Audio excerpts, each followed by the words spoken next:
네, 반갑습니다. 네, 뭐 어떻게 이번에 또 충북도지사 네, 출마를 또 선언을 하셨고, 네, 네, 큰 자리에 이제 도전을 하시는데, 뭐 일단은 좀 간략하게, 네. 좀 의원님, 전 의원님 좀 소개 좀 부탁드리겠습니다.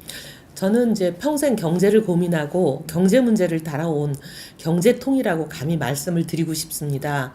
서울대 경제학과를 졸업하고 미국 뉴셀레이 대학교에서 경제학 박사학위를 받고 또 미국의 대표적인 싱크탱크인 랜드 연구소에서 연구원으로 일하면서 글로벌 네트워크를 많이 쌓았고 한국에 돌아와서는 한국개발연구원 국가발전전략을 만드는 곳에서 그 경험을 또 축적했습니다.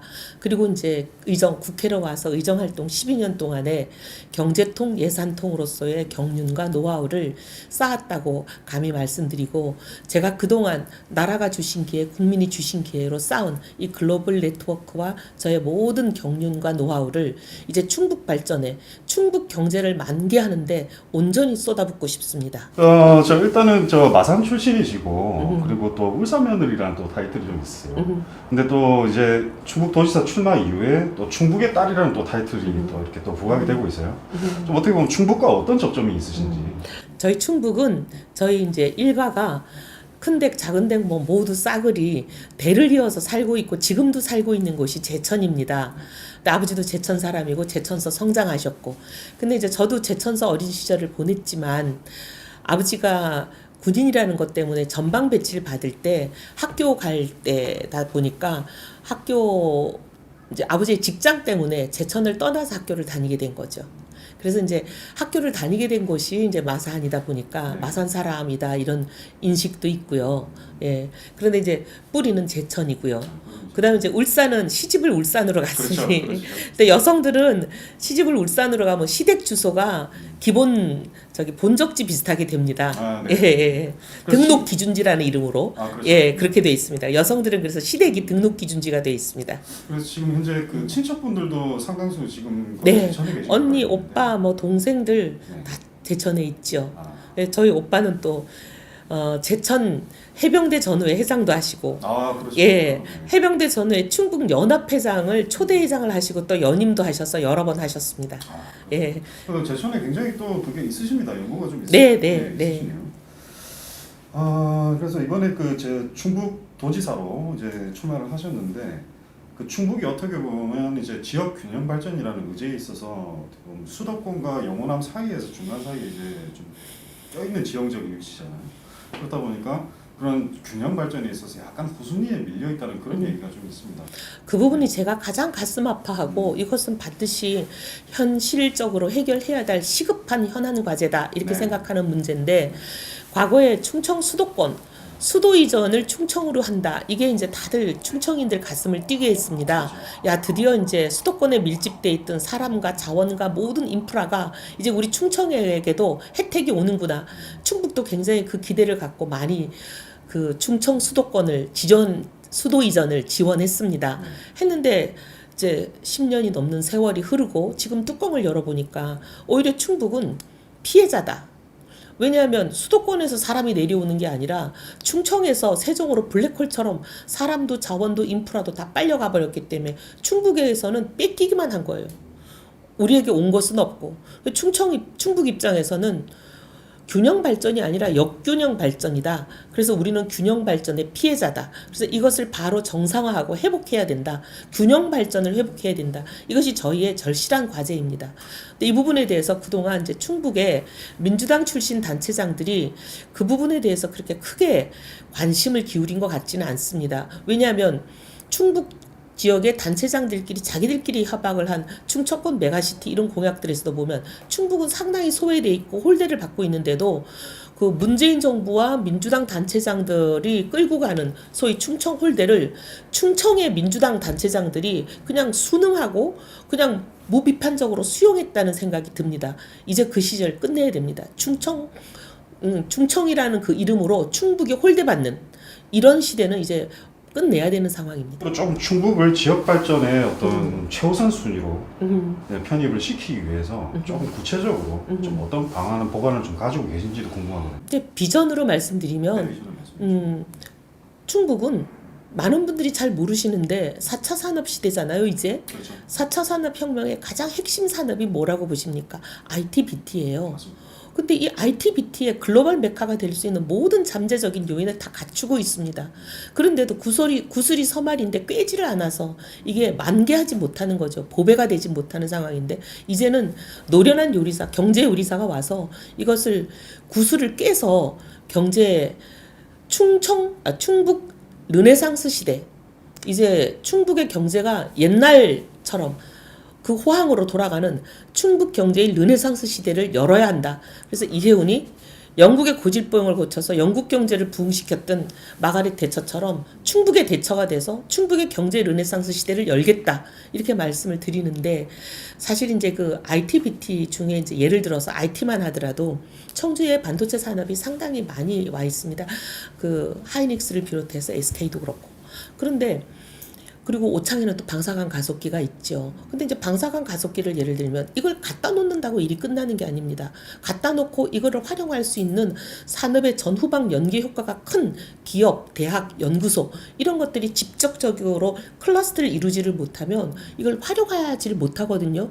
연구소가 와서 끊임없이 이론적인 그 토대들을 이 방사관 가속기를 돌리면서 이론적인 토대들을 만들어내고 그 이론적인 토대를 기업이 또 방사관 가속기를 통해서 어떻게 보면은 상품이나 물질로 만들어내야 되는 거 아닙니까? 그래야 부가가치가 창출이 되는 거지. 자, 지금 조금 전에 이제 또 충북에서 올라오셨습니다. 먼 길 올라오셨는데 현지 유세에서 좀 분위기는 어땠습니까? 많은 분들이 이제 변해야 돼. 그런 말씀 많이 하세요. 그리고 이제 외지인이라고 이제 또 비판하는 우리 경쟁자가 계속 그 비판을 하고 있는 분이 한 분이 계세요. 저와 또 다른 후보를 향해서 당신들은 충청에서 계속 살지 않지 않았냐. 근데 이제 본인도 충청에서 계속 산 분은 아니거든요. 근데 이제 그렇게 말씀하시는 분이 계시는데 이제 거리에 나가서 거리 인사를 해보고 이러면 차를 빵빵거리고 이제 와서 세우세요. 세워서 하는 얘기가 이제 좀 새로운 사람이 와서 새로 해야 돼. 여기 안에서만 갇혀있던 사람들 틀을 바꿔야 돼. 그런 얘기 많이 하세요. 그래서 어떻게 보면 그 변화의 갈증이 이제 거의 최고조에 이르렀다. 임계점에 도달했다. 그렇게 보입니다. 좀 이번 지난 대선에서 보면은 어떻게 보면 지금 윤석열 지금 당선인이 이재명 후보에 비해서 그 당시 후보에 비해서 조금 민심이 높게 나왔지 않습니까? 그 지금 현재 민심 좀 변화가 감지가 되시나요? 어떻습니까? 여전히 윤석열 당선인에 대한 기대가 크고요. 네. 그다음에 이제 문재인 정부에 대한 그 실망과 아픔이 아직도 많이 있습니다. 그게 이제 하루 이틀 만에 해소될 수 있어 보이지는 않고 그 그림자가 길고 아주 진하게 있는 것 같습니다. 그리고 이제 민주당 그 단체장이 12년을 하는 동안에 충북이 소외되고 홀대만 받았지 발전한 게 뭐가 있느냐. 그리고 대통령이 민주당, 장관이 민주당, 국회가 전부 다 민주당, 그리고 단체장이 민주당이었는데 이렇게 황금 라인이 구축이 돼 있을 때 도대체 뭐가 됐냐, 이루어진 게 없다, 그런 얘기 많이 하세요. 그렇다면 그 경제통으로서의 어떤 자신만의 전문성과 역량을 이 충북 지방 행정과 어떻게 연계를 시킬 것이냐. 충북에 가로막혀 있는 것들이 대부분 그 제일 큰 현안이 국비가 확보가 안 되는 거예요. 예, 이제 인프라가 깔려야 발전을 하지 않습니까? 인프라는 기초 토대에 해당하는 건데 이제 가장 인프라 중에서 주요한 인프라가 교통 인프라잖아요. 저 오늘도 청주에서 충주를 2번이나 왔다 갔다 했지만 거리가 얼마 되지도 않는데 이게 2시간 반씩 걸린단 말이죠. 신호등이 한 100개쯤 있는 것 같습니다. 이 도시와 도시 간에 사실 고속화도로가 있어야지 빨리빨리 이렇게 소통이 되고 교류가 될 텐데 이렇게 돼가지고 이게 어렵거든요. 어떻게 보면 제1도시와 제2도시가 이렇게 사실 물리적인 거리는 멀지 않은데 어떻게 보면은 사회적인 거리는 무지하게 먼 거잖아요. 이걸 해결하기 위한 게 충북 내륙화 고속도로 아닙니까? 근데 이게 도대체 시작된 게 언젠데 올해도 또 예산에서 후순위로 밀렸어요. 예산에서 후순위로 밀려면 공사를 하는데 예산이 찔끔찔끔 나오면 한꺼번에 예산이 딱 나와서 빨리 할 수 있는 거에 10배, 20배 이상 시간이 걸립니다. 이것도 또 완공이 또 지연되는 거거든요. 이런 식으로 충북은 모든 게 이 홀대에서부터 오는 지연이 되다 보면 이게 또 사업이 효과를 못 내고 이런 어려움이 중첩돼 있습니다. 그래서 이런 부분은 국비 확보가 먼저다. 제가 이제 예산을 KDI 8년 동안에 예산을 평가하고 배정하는 일에 있어서 우선순위 만들고 이런 작업을 연구소에서 했거든요. 네. 그리고 12년 동안에 이제 국회에 있는 동안에는 기획재정위가 예산 배정하는 곳 아닙니까? 네. 10년 있었고 예결위 2년 있었고 이제 예산만 20년을 했다고 말씀드릴 수가 있는데 해보면 뭘 많이 느끼냐면 우리 충북은 신사들이세요. 순리대로 말씀하시고 논리에 입각해서 정당하게 요구하세요. 그런데 참 세상이라는 것은 순리와 논리에 대해서는 홀대를 하는 게 참 세상의 이상한 병폐예요. 그래서 이제 어떤 도라고 제가 이름을 거명하지는 않겠지만 특정 도는 억지를 부려요. 사실은 그런 예산 사업을 가지고 오면 안 되고 기준에도 안 맞거든요. 그런데 정치적으로 때를 쓰고 압력을 넣고 온갖 여러 가지 일을 하고 몇 달이 지나서 보면 충북은 예산을 못 받았는데 그 돈은 정말 어거지 같은 예산을 받아가는 거예요. 제가 이걸 보면서 야, 신사들만 계시는 충북에 이해운 같은 악발이 하나는 있어야 되겠다. 그래서 끝까지 안 되면 될 때까지 하고 때도 쓰고 압박도 하고 그리고 또 회유도 하는 그런 설득하고 논리적으로 격파도 하는 그런 예산통 이해운이 하나쯤 있어야 되겠다. 그런 생각 많이 했습니다. 그 윤석열 정부와 호흡을 어떻게 맞춰가는 거예요? 그 이제 여소야대 국면에서 어떻게 보면 지방 행정 권력으로 또 힘의 균형식을 조금 맞춰야 되는 부분 아니겠습니까? 네. 그런 데 있어서 이제 그 의원님께서 조금 더 앞장서 주시는 약간 그런 선봉장 같은 역할? 왜냐하면 윤석열 정부의 그 국정 운영 철학과 비전은 저만큼 잘 알고 있는 사람이 드물 겁니다. 그만큼 분명하게 알고 있고 뚜루루 깨고 있고 그리고 제 손에서 나간 것들이 많고 그런 상황에서 윤석열 정부의 국정 운영에 어떻게 보면은 대야 선봉장이 될 수도 있죠. 그러기도 하고 그다음에 이제 국회는 사실 이제 여야라는 그런 벽이 있긴 하지만 오래된 의원들끼리에는 그 여야를 뛰어넘는 인간적인 그런 요소들이 많습니다.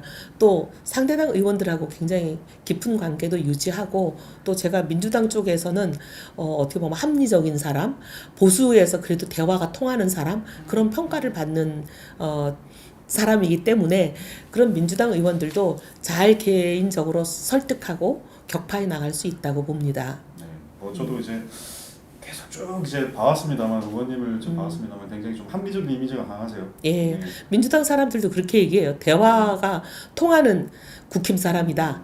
그리고 저 사람이 얘기하면 그래도 좀 들어줘야지 그런 것들이 좀 있습니다. 예. 그리고 또 상징적인 또 부분이 있습니다. 네. 이번에 충북도지사 출마가 자체가 네. 그 광역 여성 광역 단체장으로서 네. 이제 여성이라는 부분에 조금 초점 맞춰주고 있는데 그 부분에 대해서는 좀 어떻게 생각하세요? 일단 충북에서 도지사 후보로 여성이 나온 건 처음이고요. 네. 만약에 당선이 된다면 전국에서 헌정사상 첫 도지사가 나오는 거잖아요. 그렇죠. 광역단체장, 뭐 서울시장, 경기도지사 다 합해서 17개 광역시도에서 첫 여성단체장이 나오는 거기 때문에 이것은 상징적인 의미도 있고 그 다음에 실질적인 그 실익도 많습니다.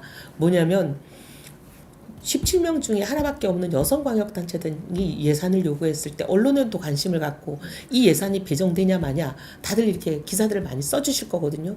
그러면 안 주기가 어렵습니다. 그래서 예산을 따오는데 상당히 가점이 될 걸로 봅니다. 네. 네. 아무래도 좀 어드밴티지가 좀 예, 있을 거로 예, 좀 예. 기대가 됩니다. 그리고 이번에 조금 이제 충북 현안에 대해서 좀 말씀을 나눠봐야 될 것 네. 같아요. 아무래도 그 부동산 문제, 네네. 지금 현 정권의 가장 큰 어떻게 보면 치부라고 할 수 있는 그런 부분인데 앞으로 이제 충북 도지사 이제 후보로서 네. 그 부동산 문제를 앞으로 어떻게 좀 해나갈 수 사실 있을지. 충북 입장에서는 너무 억울해요. 네. 왜냐하면 조정대상 지역으로 묶어버렸잖아요. 그렇죠. 충북에 그렇게 부동산 값이 광폭으로 오르지도 않았고 사실 조정대상 지역이 될 만한 상황이 아니었는데 갑자기 묶어버림으로써 수많은 우리 충북 도민들이 피해를 받습니다. 그래서 사실 이런 부분은 이제 정상화가 돼야 되고 그 다음에 이제 공급과 수요가 균형을 이루어야만 집값이 안정이 됩니다. 근데 이제 그동안 그 공급에 있어서 상당히 규제들이 많이 있었지만 이 규제의 촉새를 특히 부동산 부분에 있어서 민주당 단체장들은 오히려 이 족쇄를 풀는 것보다는 오히려 족쇄를 다 채우는 그런 방식이었기 때문에 이제 국민의힘의 보수적인 단체장들이 되면 이 공급과 관련해 불황하고 불합리한 규제들은 모두 족쇄를 풀어서 공급이 그냥 창궐할 수 있도록 공급이 이제 만개할 수 있도록 그런 여건을 만들 겁니다. 그럼 집값이 안정될 수밖에 없습니다. 그리고 또 한 가지 또 궁금한 게 이제 이번에 민주당 쪽에서는 노영민 전 비서실장이 출마를 이제 하는데 그래도 민주당에서는 이제 딱히 지금 그러니까 인재가 딱히 인재가 없잖아요. 지금 인재난에 지금 허덕이고 대안이 있는데 없죠. 대안이 없는 상황이라서 사실상 이제 그 원톱 이제 원톱이라고 지금 보고 있는데 어떻게 좀 판세는 어떻게 보고 있죠? 노영민 후보가 이제 본선에서 이제 격돌을 하게 되면 저와 격돌을 하게 되면 굉장히 그분이 고전할 겁니다. 왜냐하면 그분은 부동산 실패의 책임자잖아요. 근데 지금 민주당의 비대위원장이 계속 지속적으로 얘기하는 게 문정권 실패의 핵심은 부동산 실패다. 이 부동산 실패의 책임자들은 지방선거에 공천조선 안 된다. 그게 민주당 내부에서 자성의 목소리가 나온다는 것 자체가 국민들도 거기에 공감하고 있다는 거 아니겠습니까? 그만큼 국민들의 시각은 싸늘하고 그렇게 해서 온 국민을 고통과 분노 속에 몰아넣었던 사람이 또 충북을 맡는다? 이제 충북을 얼마나 고통과 분노 속에 몰아넣겠습니까? 그러니까 이거 안 되는 거죠. 그런 상황이고 그 외에도 이제 개인적으로 여러 가지 구설수가 있으시잖아요. 충북 도민들의 마음을 아프게 한 구설수가 있지 않습니까? 본인이 집 한 채만 남기고 팔아라 라고 본인이 청와대 직원들에게 어떻게 보면은 지시를 다 내려놓고 본인은 강남의 똘똘한 한 채를 지키기 위해서 청주 지역구의 집을 팔아버리는 어떻게 보면 충북 입장에서는 굉장히 마음의 상처가 큰 일이죠. 그런 일들 뭐 다 일일이 언급하기 어려울 만큼 이제 구설수들이 많기 때문에 본선에 오면 굉장히 저하고는 대립각이 분명해질 겁니다. 우리 중에 어떤 후보, 민주당에서 똑같이 사선한 후보, 민주당과 운동권 똑같은 그 어떻게 보면 토대에서 같이 경쟁했지만 노영민에게 경쟁에서 밀렸던 사람이 우리 당 후보로 나와가지고는 본선에서 경쟁력이 우리가 없을 수밖에 없죠. 그래서 결국 본선 경쟁력은 저 같은 사람 보수의 적통이고 그 다음에 노영민과는 대척점에 있는 부동산 실패를 끊임없이 지적하고 부동산 실패에 대해서 예고하면서 계속 경고를 날려왔던 저 같은 사람이 이제 본선에서 붙게 돼야 어떻게 보면 저희가 승리가 예견이 되는 거죠. 그러니까 노영민 전 실장 같은 경우에는 현재 공약을 이제 복지 안전망을 좀 확대하는 쪽으로 많이 잡고 있더라고요. 가닥을. 네. 그리고 큰 줄기가 그렇고 지금 현재 말씀하셨던 부동산 문제라든지 뭐 광역 철도망이라든지 이런 부분에서는 약간 일선에서 후퇴해 있는 그런 느낌이거든요. 원래 민주당이 좀 그런 편이잖아요. 민주당이 보면 이제 우리 서울의 박원순 시장도 보면 늘 그런 식으로 이제 뭐 조그만 복지 그런 이렇게 저기 자기들 자포 활동가들의 이제 어떻게 보면은 생태계를 만들어주는 일에 올인하면서 결국 시민 전체의 삶은 피폐가 되도록 만들어버리는 그런 우를 범했는데 민주당 당체장들의 공통적인 문제가 그런 것 같습니다. 어떻게 보면 복지라는 미명하에 자기들 한 패거리들의 생태계를 챙겨주고 좌파 활동가들의 먹이 사슬을 만들어주는 그런 일에 올인하면서 복지라는 명목으로 그런데 돈을 많이 썼잖아요. 서울시도 그랬고 그렇게 하면서 오히려 도민 전체, 시민 전체의 삶의 질은 피폐해지게 만드는 부동산 문제가 그렇고 세금이 그렇고 세금 폭탄도 민주당의 핵심 실패 중에 하나 아니겠습니까? 그러니까 전체적인 국민에 대해서는 그 삶이 고통 속에 내몰려도 아랑곳하지 않으면서 자기들 패거리만은 챙기는 그런 정치를 여태까지 해오신 분들이잖아요. 저는 그 민주당스러움에서 별로 달라지지 않는다 그렇게 봅니다. 그리고 또 한 가지 또 여쭤봐야 될 게 어떻게 보면 뭐 이제는 포스트 코로나 시대에 이제 접어들었다고 말들을 하고 있습니다만은 앞으로 이제 어떤 방역 좀 이런 부분에 대해서는 좀 어떤 지금까지 방역이 과학 방역이었다, 의학 방역이었다 그런 생각이 들지를 않습니다. 저만이 아니라 수많은 국민들이 지금 공감하고 있는 부분인데 이 방역이 정치 방역을 끝내야 된다고 생각합니다. 정치 방역이 아니고 분명히 과학적이고 의학적인 근거에 의한 효과가 있는 의학적 효과가 있는 방역으로 대수술, 대전환을 해야 된다고 보고 저는 이것은 윤석열 정부에서 반드시 안철수 후보 등등을 중심으로 이것을 확실하게 제대로 챙긴다고 보고 지방 정부도 거기에 발맞춰 나가야 된다고 봅니다. 같은 기조로. 네. 자, 그럼 끝으로 이제 충북지사 이제 출마하는 어떤 각오나 네. 앞으로 비전, 네. 의원님만의 네. 비전 있으시다면. 충북 홀대 시대를 끝내겠습니다. 윤석열의 경제통 이해훈, 경제도지사 이해훈이 충북 충북을 앞으로 50년, 100년 먹여 살릴 충북의 성장 엔진을 만들겠습니다. 영국병을 고쳐서 영국의 경제부흥을 이끌었던 마가렛 대처처럼 충북의 대처로 충북의 경제 르네상스를 열겠습니다.